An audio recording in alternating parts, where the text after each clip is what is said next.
Hey, quick note before this episode kicks off. If you're a regular listener to TOFOP with Friends, Two Guys, One Cup, or Philosophy, then we're asking for your help. We want to keep the show free, and that means occasionally throwing some ads in. This is so we can pay our bills for important things like, questionable art by James Fosdyke. Yeah, but we don't want to support businesses that you don't care about anyway. That'd be annoying for you, it's bad for us, and it's useless for the advertiser. So what we're asking is to get a bit of info from you that'll help inform the sort of brands we work with. Yeah, the survey is quick, and everyone who does it goes in the draw to win $100. Well, a $100 gift voucher anyway. I mean, that's still more than we get for this podcast. Your input will help us work with the right brands and keep the show free.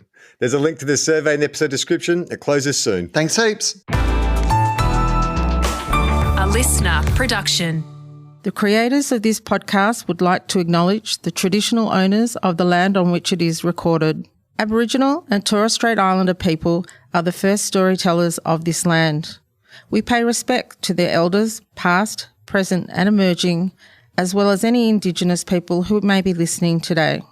Hey, Will, how good were our Melbourne live shows? Is this you improvising? That's what I just said to Charlie at the start of this plug, just improvise. And then you've gone into just performing the introduction as if you're reading from notes that we don't have.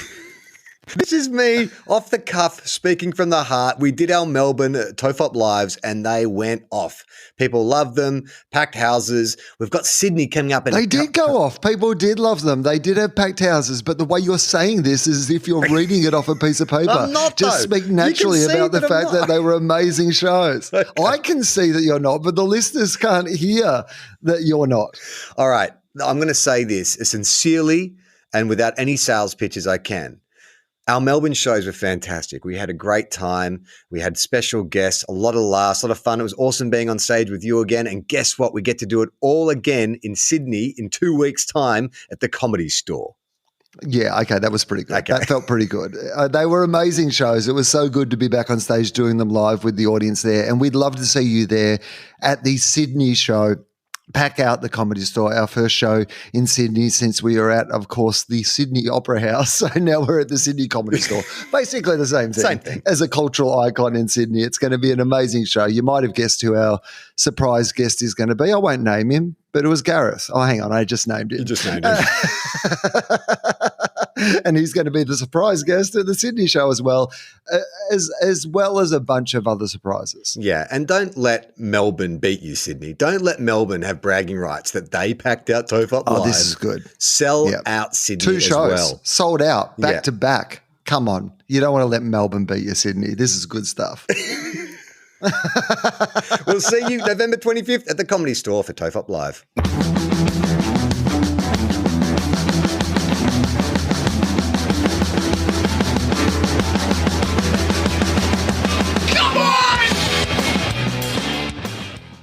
Everyone relax. This is TOFOP. I'm Charlie Clausen. I'm Will Anderson. Hello and thank you for watching. What a wonderful pleasure it was, Charlie. People will be hearing this a little out of order because, well, not necessarily out of order, but like we're a couple of weeks ahead. On the weekend, 2 weeks ahead in our recording, 6 months behind on our letter responding. And about 10 years behind on most of our topical references. You want to hear more about Michael Flatley? We got you. We did our first live shows in 6 years yesterday. Great. Yeah. And what an absolute joy and pleasure. The Basement Comedy Club in Melbourne, Carl Chandler's room there. He was meant to be on a flight to Bangkok, unfortunately was cancelled, so he was in a great mood. Oh my God. Really rapt to be there to help us out rather than being on his holiday that he was meant to be on. But what a joyful audience for both of the shows. So what a great pleasure to have Gareth Reynolds and John Deeks on stage with us for those shows. And what a great pleasure, Charlie, to say the words written for me by AI, hello and thank you for watching, and actually have them make sense and people cheer. People cheered when I said hello and thank you for watching because they knew that for the very first time they were watching and I was watching them in return. Have you ever had a catchphrase before, like signing? Well, how did you sign off Glasshouse? No. Waka, waka, waka. Yep. Famously, waka, waka, waka. Every week it would be a different Australian sporting ground. So gabba, gabba, gabba, waka, waka, waka. McCook. Metricon. Because you've got a catchphrase now. It was that audience, though. It's funny. Like I know you don't really get nervous before things, but I was a little nervous. And it was funny because in my head, I was like, well, I know both shows are sold out. Who's coming to boo? You know what I mean? Like, what am I nervous about? Like, you're probably not going to get. Didn't even occur to me that anybody was coming to boo. Why would somebody come to boo? I don't know. It's like that nightmare that Lisa Simpson has when she plays with, all the second fiddles in the band, like Oates and stuff. None of the people coming to boo, but I did sort of like wonder. It's been so long. Has this shtick gotten tired? Like, have people moved on? Like, well, does it even work in a live format? Like, I had a lot of questions about it. Here's what I can tell you now that I knew you'd be a little bit nervous. I do not get nervous in general about things, but I particularly don't get nervous about something like Stone Cold Will Anderson. That's what you are. Stoned cold Will Anderson probably is more Melbourne. accurate. So two of those things were absolutely accurate. Stoned cold William Anderson. Foz, I've got your artwork, real easy, a bald Will with an earring and a leather vest. We're done. We're releasing this episode this week. I'm making an executive decision. I know we've got other episodes we've recorded. I don't care. Mike, this comes out on Wednesday. Foz, get on it. Will Anderson as Stone Cold Steve Austin, leather vest, earring, done. I was looking forward to it. I knew that, I had faith that, I obviously knew that you'd put together like a couple of little games which were just magnificent. Thank you. But I knew also that part of the fun would be me doubting your capacity to put together a show or fun role to bring to the table. You'd done the work and I knew at best your work would pay off. And it would be good just in of itself. Worst case scenario was it was terrible and I got to spend half of the time with Gareth just kind of embarrassing and bullying you. And I think I've just described show 1 and show 2. But I think your worst case is actually the best case scenario because I sort of had to word up. I didn't want to really, because I know Gareth is such an amazing improviser. I was like, I don't want to give him too much of a clue because I think it'll be great just to see, and it was great to see him put it together on stage. But Deeksy, I sort of like gave him a bit more of a heads up of what was going on. But I said to him, look, if the thing falls apart, you're a professional. Don't try and save it. I know you're 40 years of showbiz experience. Yeah. Your he's instincts so skillful. will kick in. Yeah, he will try and save it. Hang on, I've just got to. He won't even know that he's trying to save it. His body will just go into muscle memory. Yeah, when he starts doing a vaudeville routine, he brings out like the Boda hat and a cane. But I just sort of said to him, like, when things start spinning off, then you just get in for the ride. And he did it with aplomb, I thought. Oh, I think even more so than that, often when things were going bad, he made it worse. Yeah. And I mean in a fun way, like jumped in with an inappropriate comment or a complete non sequitur that threw everything off. But that's the great joy of, I think, what this show is at its best is like it is a wrestle with and against an idea all at once happening on stage. And like then it's like, how do we turn that into a show and a narrative and a story, as the show goes on. And I just couldn't have had more fun. Like it was so, can't remember the last time that I was on stage just because like I love doing my improvised shows, but there's an element of doing those shows where I have to constantly be concentrating about what's going on. Whereas in those podcasts, and the way that you would set it up so that like I would be doing something and then Gareth would be doing something as part of the game meant that I just had some opportunities to really just be sitting there enjoying other people work. Like, it's almost like it felt there was this moment where I went to see Leonard Cohen, and it was one of the things I love the most where he has a bit where he like introduces, all the band and like, they all play their little solos. But there's one guy in particular who's this like guitarist that he tours with everywhere and is like, one of the greatest guitarists of all the time. And when he's doing his thing, like, Leonard Cohen just goes over and he bows down on one knee and just like takes his hat off and takes it off to him as he's doing his thing. And Sometimes it felt like that on stage. So you were just like watching somebody else do a magnificent solo and you were like, oh, it's good to be in this band, you know? You know what I liked the most and what came out of it is like I've always sort of felt with the live shows, I've always loved doing them, but I'm like, oh, are they really TOFOP? Because, you know, we bring in a lot of guests and just by its nature of being on stage, live audience, it's more performative. But I felt like there was a stage in that second show where it was just this.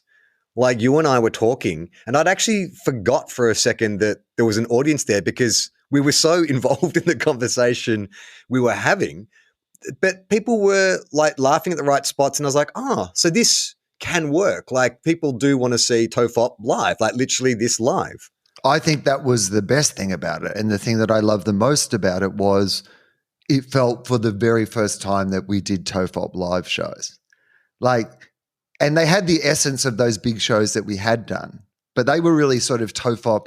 We did the TOFOP spectacular. Well, we did the DCU where we kind of went to the big guns all in the one movie first rather than building up to that. You've got to like all these people. Yeah. You've got to like all these people at once. You've got to be into this because this is what it is. We're not going to give you a backstory or introduce If you haven't listened to every episode of FOFOP and every DOFOP and every JOFOP, and if you don't know who this person is and how they relate to this person, you're not going to enjoy this as much. Whereas it had some of that flavor still, like, you know, of you trying to put on something for the show. But like I mean, and you probably because of the nerves have underestimated because I think it started like that from the start of the first show. In fact, what I loved about the start of the first show was that we really genuinely got up there and just started rambling and scratching around with no, like it was like first time back in 6 years and no big start. Like a real, just like a couple of observations about what we saw on the way to the just gig. A gentle warm up. It was. It was two old blokes in a park doing Tai Chi. It was very gentle. But people were already there for that. Yeah. And I really do think that if we wanted to do like, you know, an hour of just the two of us having a conversation, then the audiences that were there in Melbourne would have been there for that, it was really amazing. And I think, you know, obviously inspired me and I think you as well to want to do more of it in the future and like get out there and have that opportunity to do it in different places. So now I can tell you this. On Tuesday at work, on Wednesday morning, I got a notification that I had a COVID close contact. And so on Thursday and Friday, I cancelled Wednesday I was doing press from home anyway, and then Thursday and Friday I cancelled anything that I had to go out in public for. And I stayed home and I tested myself every day. And there was a moment in there where we were putting together like, what if I can't do Question Everything next week? Who are we going to get to guest host? And we did like that. We went and looked at whoever was going to be the guest host people and got their availabilities. But what you, of course, know is that I had another commitment that was before Question Everything next week, which was our first live show in 6 years. And I tossed up whether it was the right thing to do to tell you that there was a slight possibility that I wouldn't be able to make it to the shows and let you worry about that, or that I should just roll the dice on the fact that, like, even though I'd had a close contact, it had just been for a minute and chances are that, you know, I'm fully vaccinated and very careful and everything was going to be fine. And as it turns out, that was the case. Was it the right decision to not tell you about that? I had a similar-ish week in that the flu has ripped through our house. Like, Gemma has been sick as a dog for 2 weeks. She actually went to hospital on Wednesday because she was so dehydrated from the flu. Because apparently you can get dehydrated from coughing because she was coughing so much. So she was put on a drip. Iona was really sick. And I was walking around the house with a mask on because I'm like, it was, you know, a week out from the show. I'm like, I cannot get sick. Like, I don't want to give it to anyone, but I also like, it would just be terrible to be like on stage. Because if I had what Gemma had, I'd be coughing like, you know, twice a minute. And then the night before the show, I managed to get through the week not getting sick. I was taking all kinds of boosters and stuff. Due to fly out of the Gold Coast at 8 a.m. on Saturday morning, the show was happening 4 o'clock in the afternoon. At midnight, Gemma and I are settling in to go to sleep and her phone buzzes. and it's her producer from London, because we've just put this pitch in for a job, and everything had gone to hell. And like, we just needed to jump on a call at 2 a.m. and blah, blah, blah, blah. And so I'm up like writing notes for the meeting, Gem's, preparing what she has to do. Then, she jumps on the call, and Iona wakes up, and I'm trying to settle her. And then it gets like 4 a.m. I think I got to like 5 a.m. when everything had kind of settled and crisis averted and everything was okay, but I hadn't slept. Then I got an hour's sleep, and then I got in my car and I drove to the Gold Coast. And I kept thinking, oh, this is not a great prep for the first live show in 6 years, because I feel like absolute shit. But I'm like, oh, well, as long as I, can have a couple hours sleep on the plane. But of course, I run into someone I know who's sitting very close to me on the plane, and they wanted to chat. And so I sort of said at one point, look, I'm just going to have a little nap. But then by then, too much thought. I'd been awake for too long, and I'm not a great napper. And then I was like, well, okay, maybe it's just the environment of where I am. If I get to Melbourne, I'm getting there 3-4 hours before the show. I'll just get to my hotel, check in early. I'll just have a little kip on the bed. So I called the hotel when I landed, totally fine to check in early. Jumped in a taxi, got all the way to Melbourne. And Melbourne, there's a lot going on in Melbourne right now. Like there was fucking protests. There was fucking like roaming gangs of like, I guess, hens parties or something. There was people going to the races and all. There was so much happening. Will, I'm just a simple country boy now. Like, I'm not used to these big city events. And I wasn't paying attention because I told the cab driver that my hotel was on exhibition, but he must have thought I said Elizabeth, because he said, oh, we're here. And without looking up from my phone, I said, okay, cool, paid him, got out, and then realized I'm the completely wrong end of town. And then had to fucking jump on a tram, and only could go as far as Swanston Street because the protest was happening down Collins Street. So I had to get out and then fucking – so by the time I got to my hotel, there was like half an hour. I was like, I'll have half an hour nap. Then fucking Carl texted me to say, hey, send us your door list. So I sent him like, the comps that people requested. And it's like, no, not your fucking comps, like your door list. Who is coming to the show? I need to know who to let in. I'm like, oh, fuck. How do I find that? Like, I don't know. I've never done this before. So I have to go to the website we use to book the tickets. And, oh, no, that's right. I didn't have my laptop with me because I'm like, I won't need my laptop. So I'm calling Gemma back home to say, can you jump on my laptop? Can you log into this booking website? Can you export the guest list? And so by the time I got all that shit done, it was time to go do the tech run. And so that's when you saw me. I'd walked in like, I am very tired. But fuck, man, like I think maybe that was a naturally altered state, which kind of put me in a good mood for live Well, shows. do you think then we have to replicate that for each of the like? Yeah, right. I mean, do we have to do that for the Sydney show? Do we have to set you as Mate, like? Are you at your best after a? In the cricket, Glenn Maxwell, the big show at the ICC World Cup, had a very Glenn Maxwell week in that he was riding around on the back of a golf cart and fell off and got himself a concussion and had to miss a game. And then in the next game he played the greatest one-day innings of all time, made 200 just on one leg. It was just incredible. Saved us. But there's a theory now that like before the final – that we've really got to concuss him again. We've got to get him back on the golf cart. We've got to replicate, the week that he had, because obviously that's when he's at his best. Like, is it the same with you? I think so, because I think the fatigue definitely played into, like, you were talking before about just at some points being an observer on stage, and I definitely had that. I mean, the way I'd start the game was kind of really to allow you and Gareth to do your thing.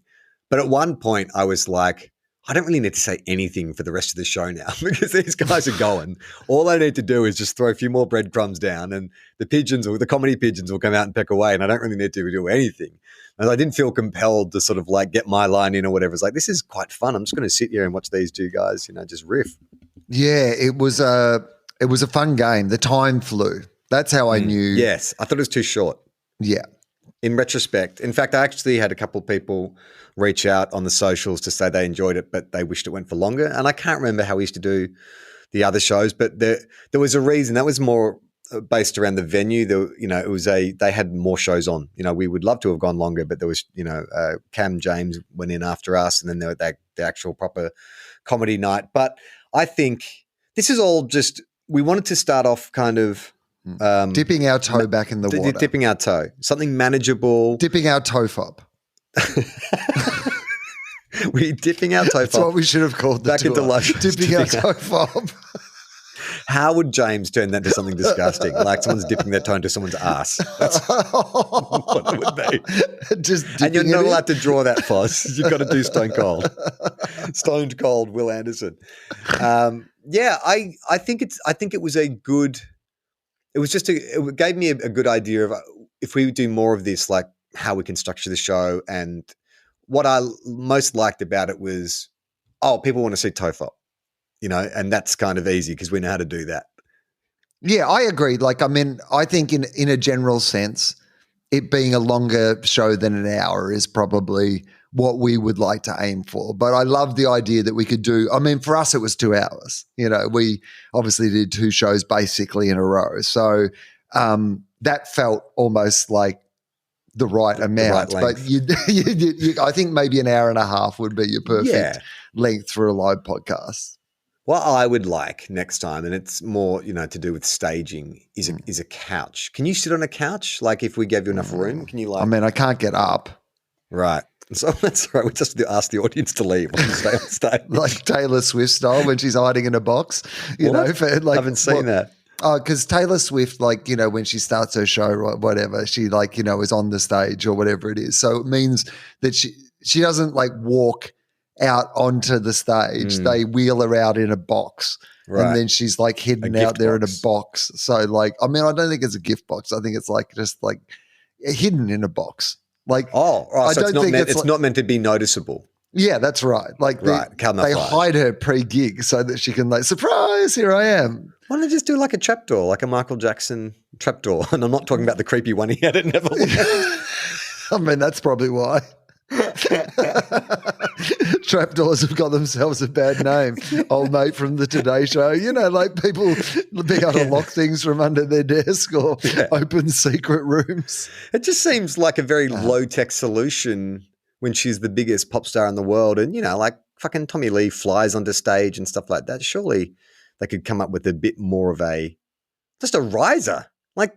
We watched a video of Phil Collins coming up onto stage on a riser, remember? Yeah, but to get under the stage, Phil's got to you've got to get to under the stage to come out on the riser. So she's in the box even backstage? Constantly in the box. She's going to NFL games. I've got in the Swift box. in a box. Swift in a box, girl.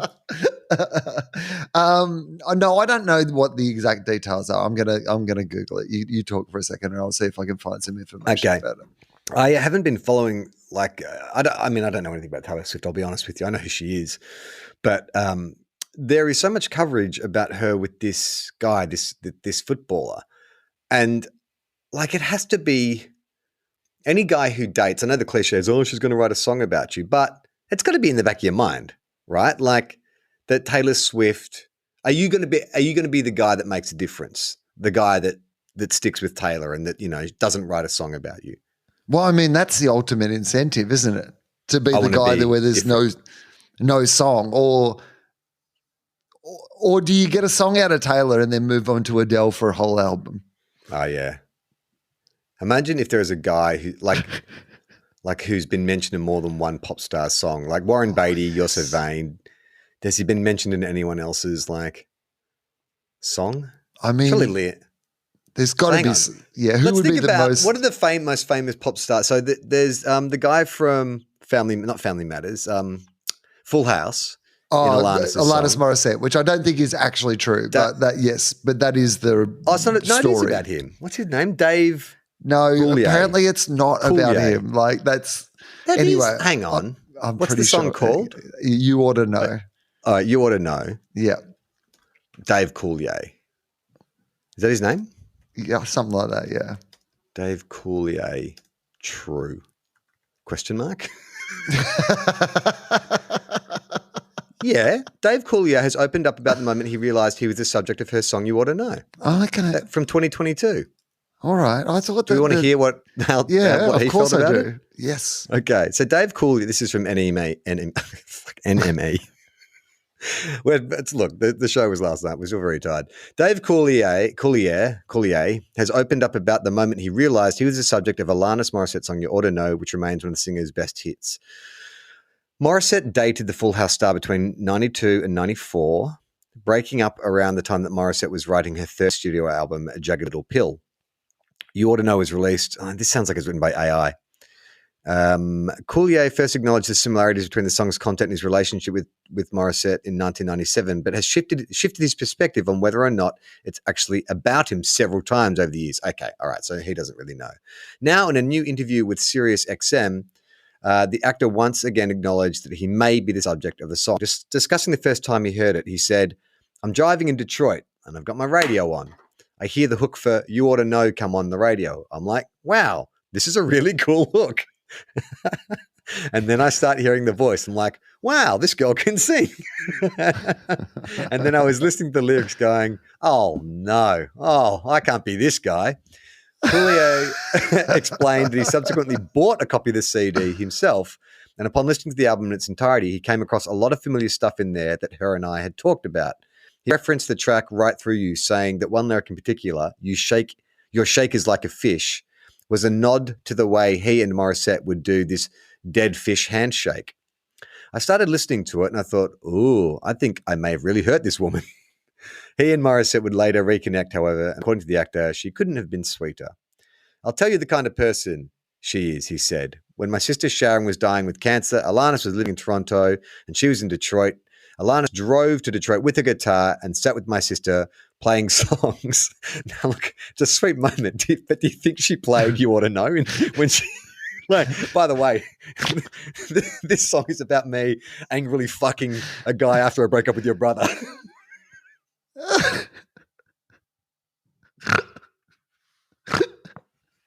Yeah, this is a song about when I went down on your brother at the theatre. Remember that? It's in the song. It's the most famous line.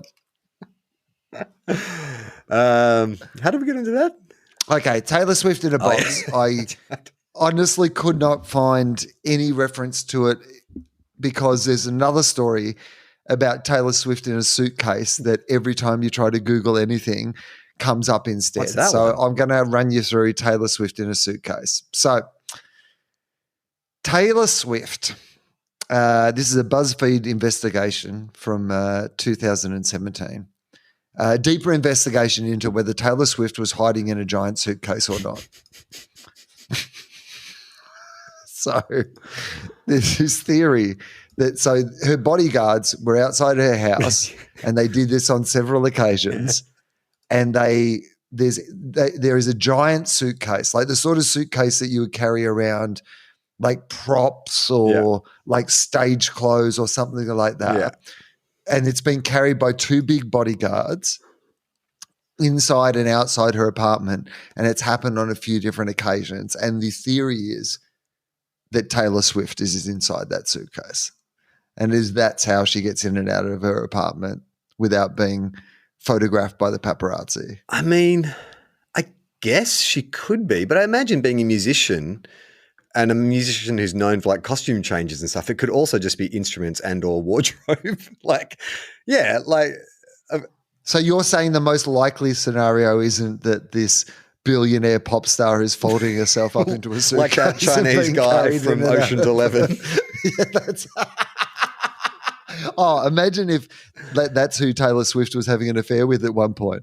And so every time he wanted to see her, he would get into a suitcase and they would carry him into her apartment, and that's what's been busted. A mate of mine is a radio DJ, said that he interviewed Ariana Grande. Oh, yeah. Or Ariana Flat White, as we call her in Australia.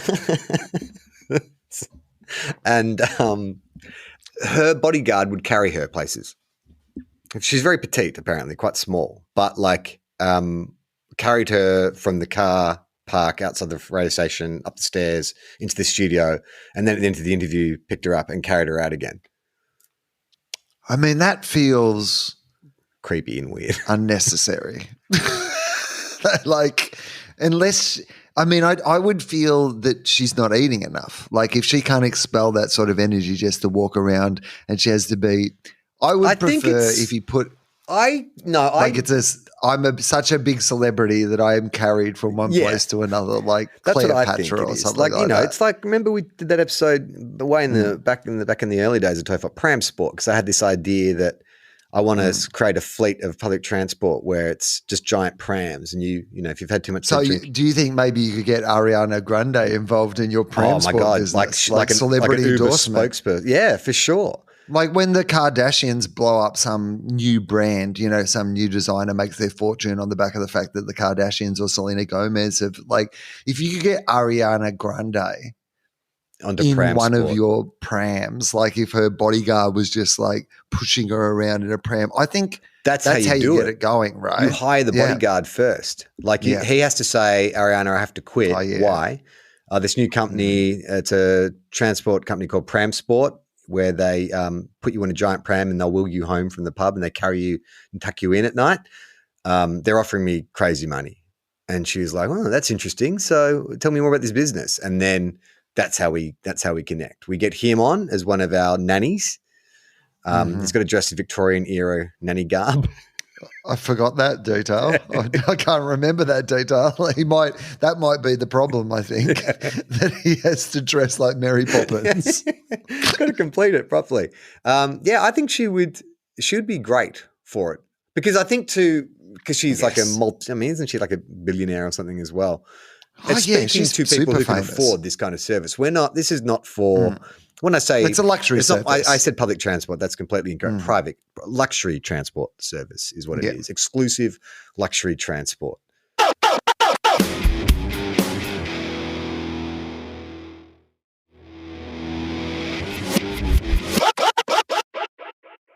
I've got to be honest with you. Probably at the time, I wasn't enthusiastic about your idea. But as I've got older and realized that quite often the hardest thing about, and this is the market we would be going with, you know, for this, I'd imagine, is Ariana Grande would be the youngest person we want to get involved in this. Like, what we really want to do is pitch it to the boomers who've had a night at the theater or something like that. They want to go out to a bar, because I think the hardest thing about going to doing something is that bit between having the fun and then going, I still have to get home. Yeah.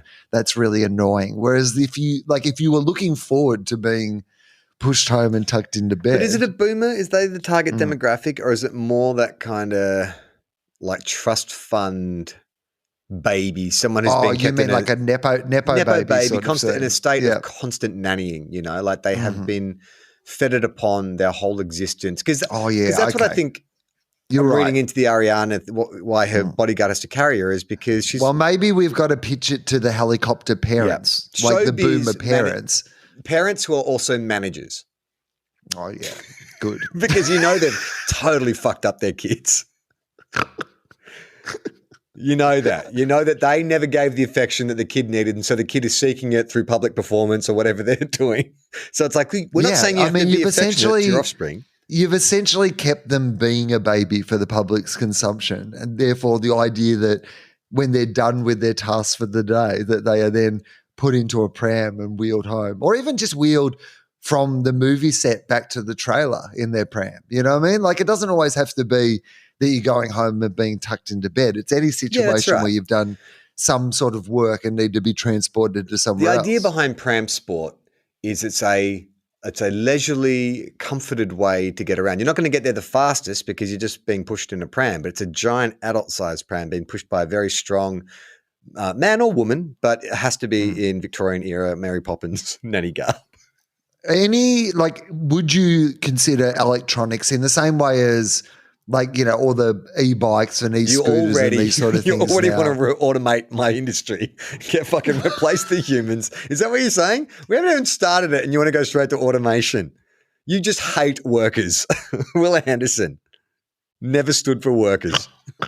No, I just am thinking in a practical level, you are limiting yourself in the distance that someone might book like, for me, I actually think it would be like, I mean, I get the idea if it's for 5 minutes or 10 minutes or whatever somebody might push somebody around for that is reasonable. But I'm saying, like, what if you're 20 minutes away or 30 minutes away? You'd still might want to, like, be able to be pushed home in it.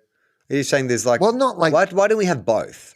So there's PRAMSPORT Classic, which is you're going to get pushed by a muscular person in a nanny garb and tucked into bed or whatever. But then we've got like executive, PRAMSPORT executive, where it's like if you need to travel from like the northern beaches of Sydney down to the airport or something like that, it's a electric pram, and it travels at a maximum of like 70 kilometers an hour. Well, yeah, as long as you're just driving around the city, you're not going to get around on the freeway or anything like that. I think you can have a cap on it. But yeah, say you've got an early flight.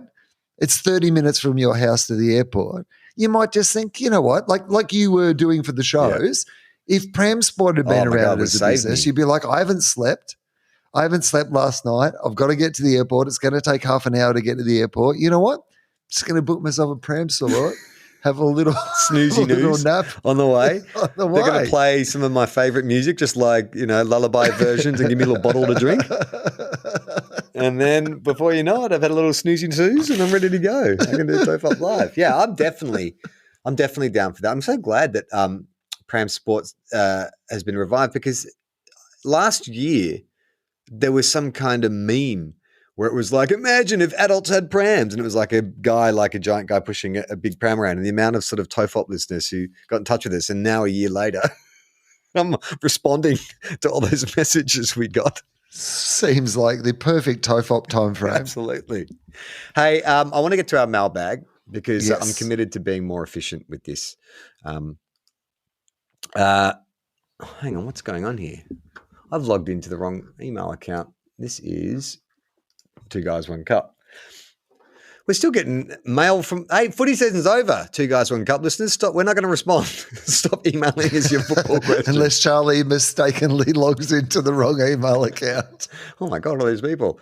Okay, so this is from Nick.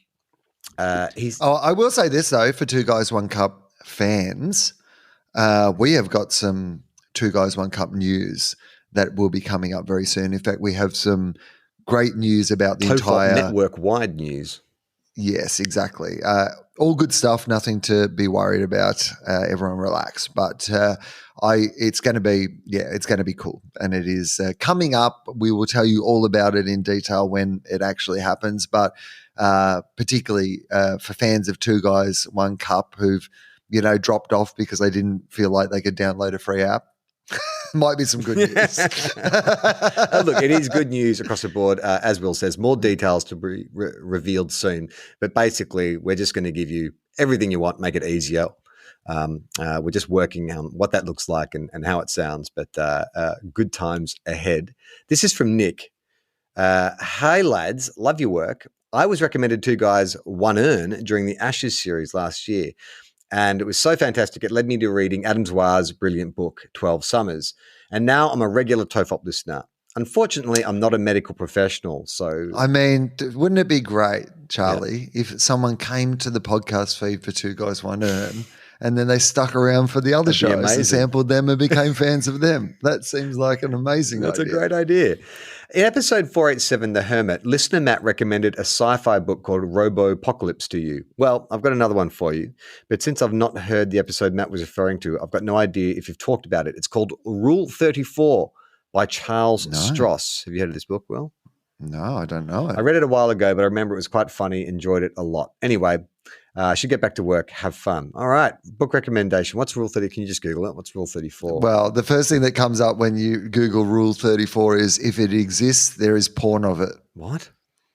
Oh, what? It has a Wikipedia page. Okay. Rule 34 is an internet meme which claims that internet pornography exists concerning every possible topic. Okay. Is there a podcast? So basically, the phrase Rule 34 was coined from an August 13, 2003 webcomic captioned Rule 34, there is porn of it, no exceptions. The comic was drawn by Tango Starry to depict his shock at seeing Calvin and Hobbes parody porn. Ah, right, I get you. And so, yeah, it became so any public meme. IP has been pornified. Yes, basically, if you can think of it, there's porn of it.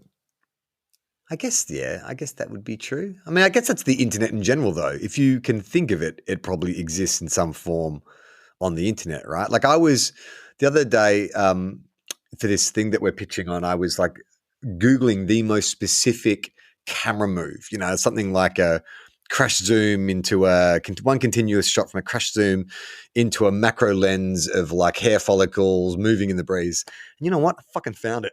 I couldn't believe it. Like, it took a little bit of searching, but it's like, I can see how AI is working. Like, you just run enough fucking goes at it. You find what you're looking for eventually.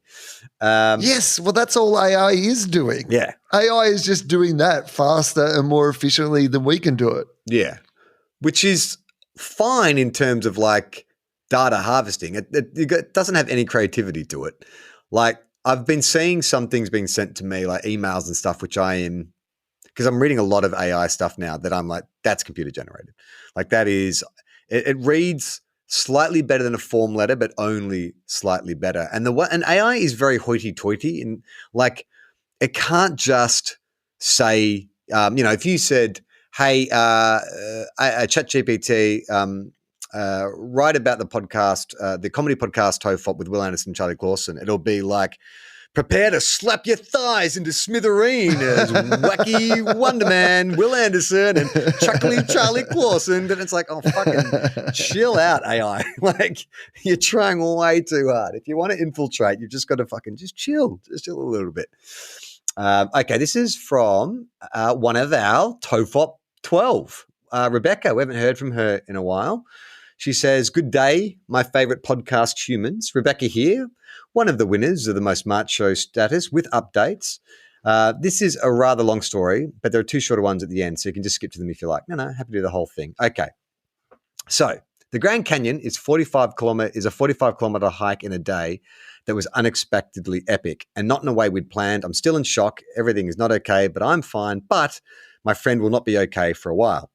So he was leading. It's his first time ever in all of our epic trips together, and it will be the last time as well. On 1/3 of the hike, he slipped and fell, writhing in agony and pain, and went instantly into shock. He said nothing felt broken, more like he'd torn ligaments stemming from his ankle up to his knee. He thought he'd be able to walk, however, just slowly and with rests. So we decided, after debating quite a while, to self-rescue. I gave him my hitching pole, which he wouldn't have made it out of without the hiking pole, and 2 emergency pain pills that helped dull the excruciating pain, and we started the slow stop rest hike of hiking out. I couldn't afford to be too much in shock for us both. He had my hiking pole, and because I knew I couldn't get hurt for us both, I crawled on parts where there was even a hint of falling, whereas I just hiked it up with no problems a couple of hours before.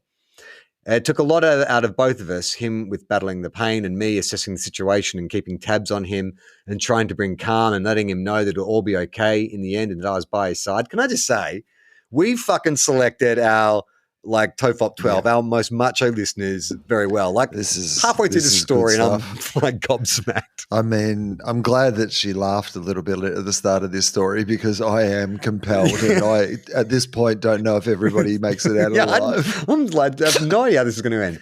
After 6 hours, we managed to get to the top and another half an hour to get to our hotel, where he broke down sobbing, shaking, uncontrollable and feverish, and he said he felt like vomiting.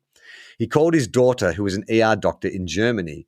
She said he should go to hospital as soon as possible. I iced his ankle and elevated it, bought aspirin and ibuprofen, wrapped it tightly with a compression bandage.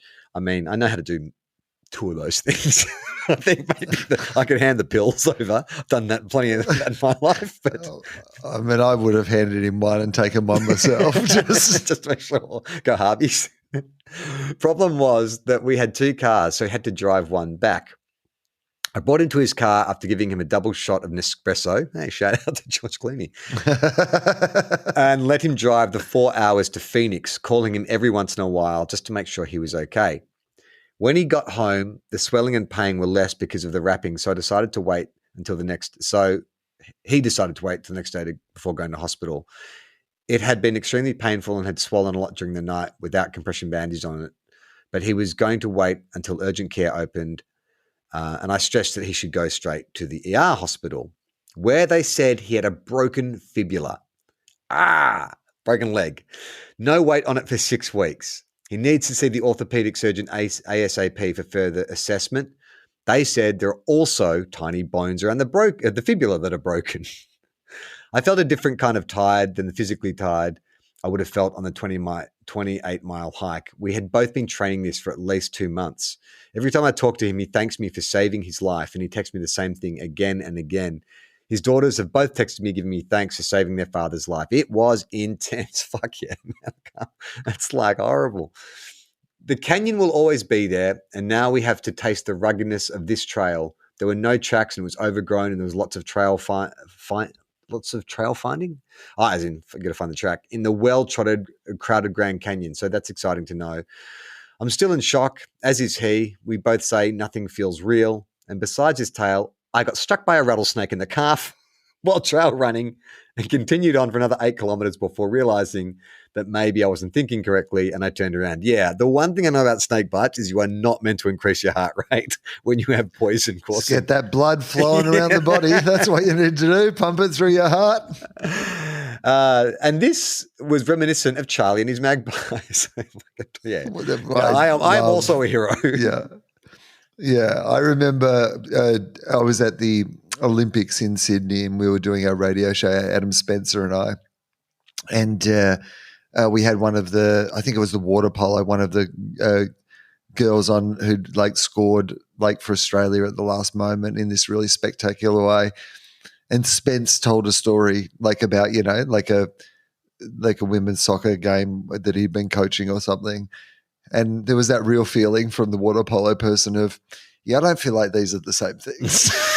I feel like being struck by a rattlesnake and Charlie being pecked on the head by a magpie are not quite the same thing. Well, no, I think what she meant by that is she goes on to say she was running through Arizona one day.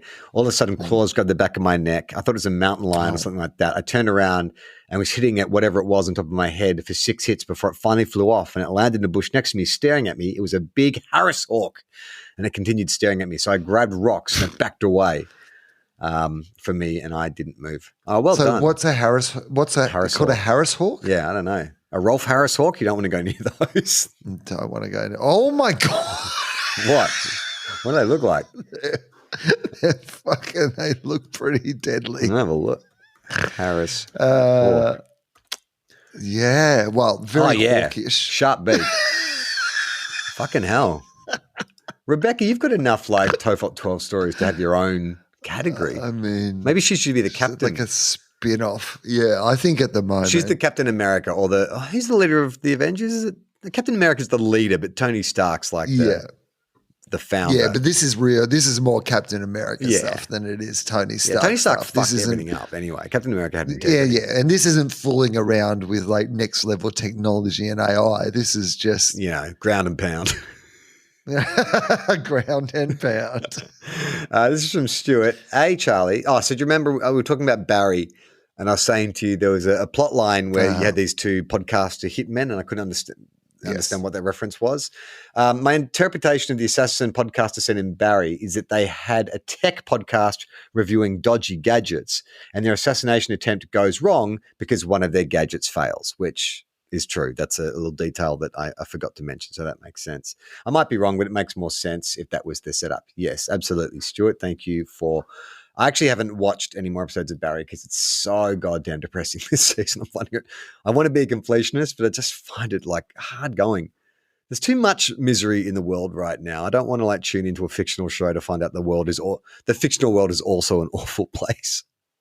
I mean – I actually understand what you mean by that. I've been watching a lot of very up vibe things recently, and I think that a lot of that has to do with, I've tried Barry, as you know, I've tried Barry a few times, and I just cannot get going. And I think part of it is, the world's just hard enough at the moment. I don't need to see how much harder it is. I actually watched this whole series on Netflix about wrestling, about like an independent wrestling league in the States called OVW. And it's great, but it makes you realize just like, you know how I've always said to you, like, who gets into wrestling? Like who is going to decide that this is a career I want? It's so niche. The physical toll is so extreme. The chances of making money from it are really, really tiny, but I'm just going to dedicate myself to this. And then when you watch this show, you're like, oh, that's the kind of personality. And it's it's the carny folk mentality. It's people who are just like, a lot of them enjoy pain. Like they have some kind of like response to pain where they either find it enjoyable or it's the adrenaline of like, getting hurt is really high. But then the other side of it is that they just don't fit in anywhere else.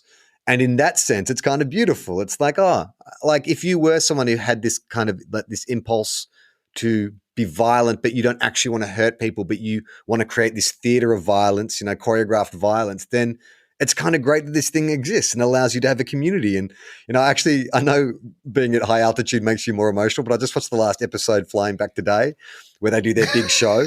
And it's all these, because they're all just such fucking like, misfits and, one guy's from India and he's come out here because he wants to be the next Arnie, and another girl is like an ex-con, and they're just like the biggest underdogs. And then even though they're only performing in front of 400 people and stuff, and they're getting thrown onto thumbtacks and hit with fucking metal chairs, I started getting emotional because I'm like, they're getting what they want. Like this, and that's what they kind of say is like, look, success to some people is about money, but for me, success is I found something that I love doing and I just want to do it for as long as I can. I'm like, oh yeah, I dig it, wrestler. I'm into it. Yeah, I get that. I have a podcast. It's called TOFOP. This is from someone who calls themselves Doctor. Doctor? Yeah. So Doctor Who? Like as in the doctor? Just Doctor. I mean, there is a surname and I don't know if I should say it in case there are a real doctor. Okay. But it looks like a made-up name. All right. Okay. Anyway, let's just call him Doctor.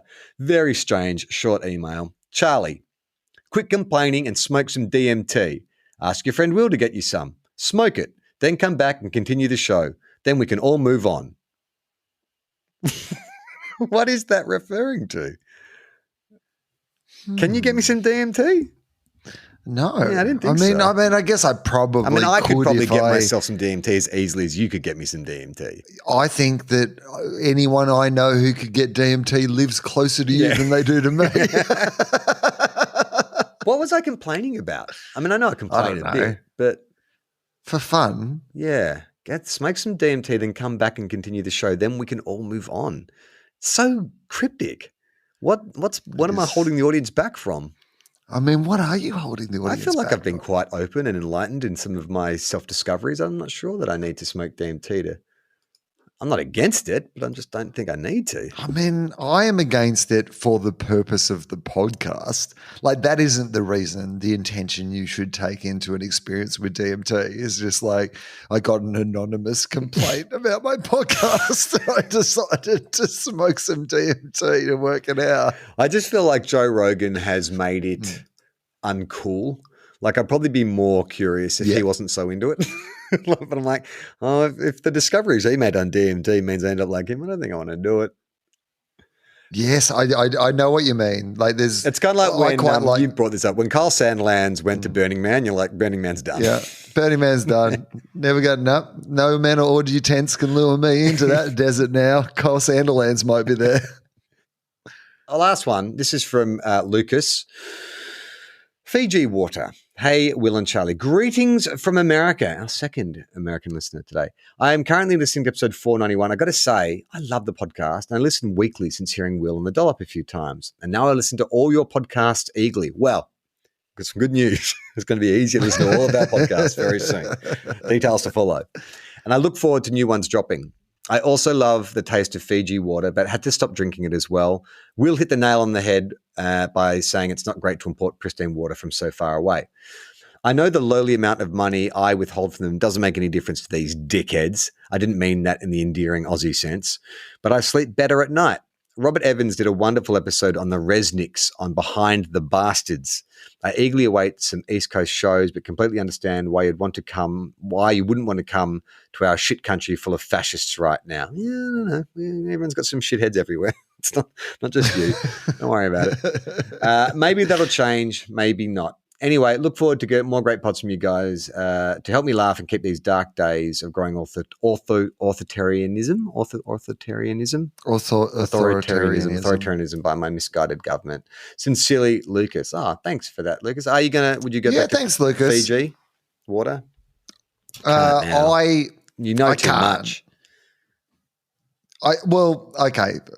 I'm going to be completely honest with you, which is that I think I told you that my water bottle broke, the one that I kept in the fridge. And because I've moved house recently, I don't have a fridge. So for the first couple of days, I have a fridge now in the little apartment I'm in, but obviously I cleaned out everything that was in the fridge and et cetera, et cetera, et cetera. So for the first 2 days I was here, had to buy bottled water before I could get a routine going with my.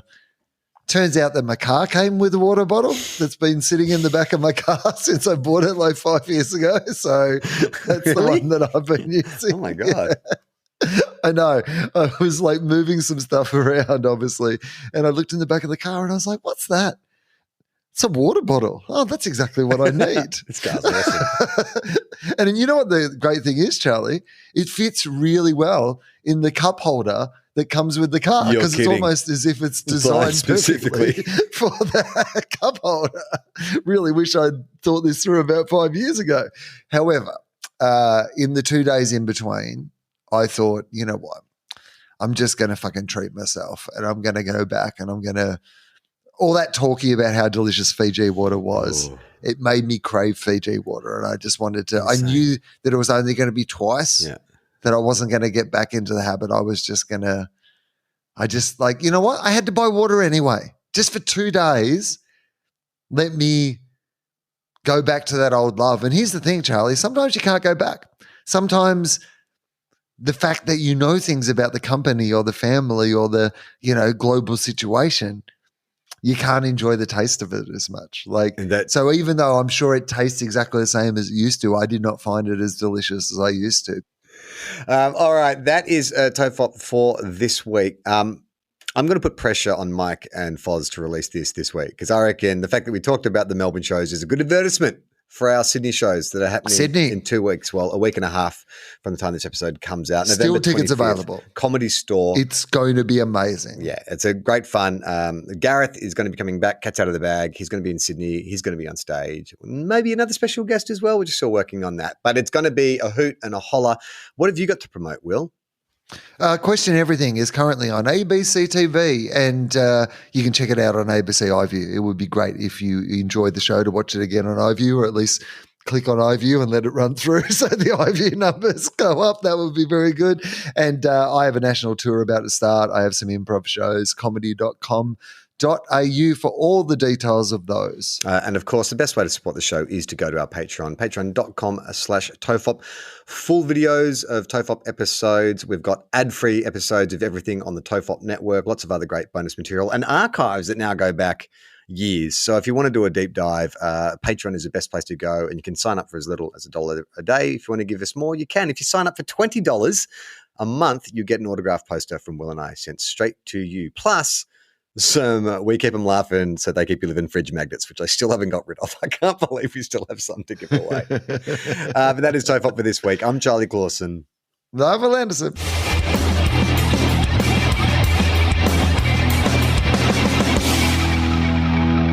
How long? Not long. Everyone relax. Fucking stupid.